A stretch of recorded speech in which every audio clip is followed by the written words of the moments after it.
Hey there, today we're going to look at how to record screen on Windows 11. So let's get started. First, go to your search bar and type in Snipping Tool. Over here, open the Snipping Tool application.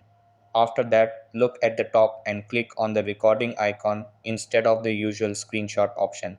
Then press Windows plus Shift plus R on your keyboard. This will open the screen recording window. Over here, select the area of your screen you want to record. After that, you can choose whether to enable the microphone. Select your preferred mic from the drop down list. You can also mute the system audio if needed. Then click the Start button. A countdown will appear and your screen recording will begin. Now you can open apps, browse files, or do anything else while the screen is being recorded. Once you're done, click Stop Recording. After that, the preview will open automatically. Over here, you can play the recording to check the result. Then click Save in the top right corner and save it typically to your videos folder. And that wraps it up. Appreciate you watching. See you in the next.